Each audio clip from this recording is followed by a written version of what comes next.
deegaanka Carooley oo Laascaanood kaga beega dhanka waqooyi bari 100 kiiloomitir waxa ay ka mid ahay goobaha sida weyn loogu soo dhaweeyay doorashadii hoggaanka loogu dhiibay dowladda federaalka Soomaaliya Maxamed Cabdullaahi Farmaajo odayaasha waxgaradka haweenka iyo ururada kala duwan ee deegaankaasi ayaa waxa ay sameeyeen dibadbax ku taageeraya madaxweynaha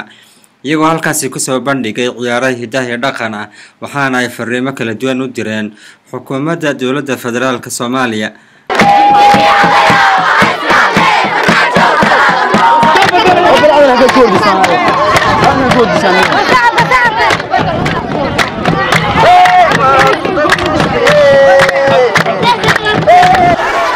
madaxweynaha cusub ee soo baxay anaraado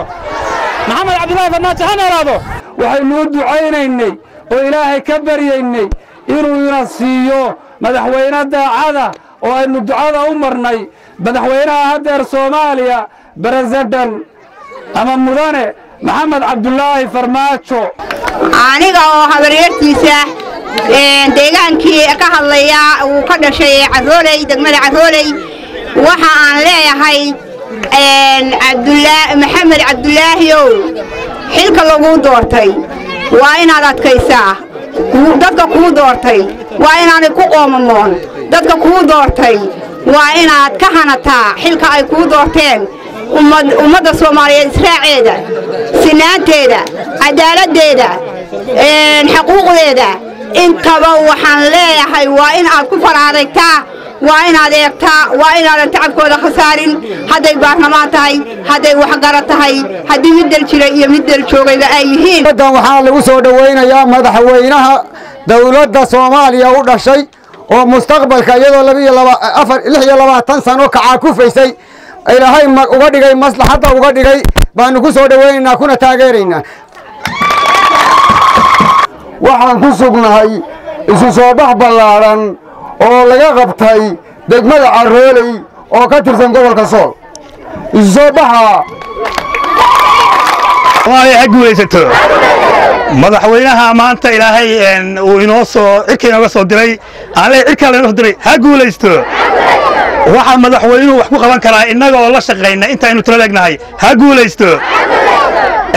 waxaan u malaynayaa Soomaaliya ama adduunka oo dhan meel aan laga soo dhaweyn ma jirto cid dadka isugu yeedhay ma jirto waa wax iyagu ka heleen ilaahay ha u dhaweeyo qodobka u horeeya waa hambaliyo aan u direyno madaxweyne Maxamed Cabdullaahi Farmaajo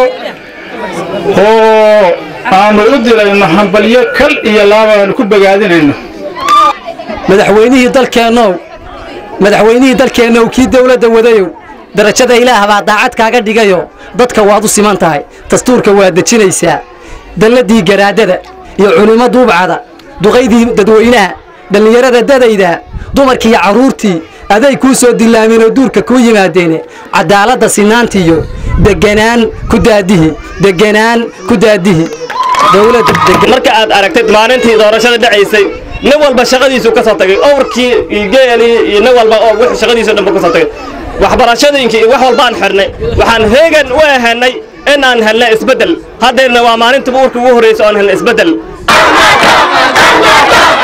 Mawlid Ismaaciil Haradiga Somali News TV deegaanka Carooley gobolka Sool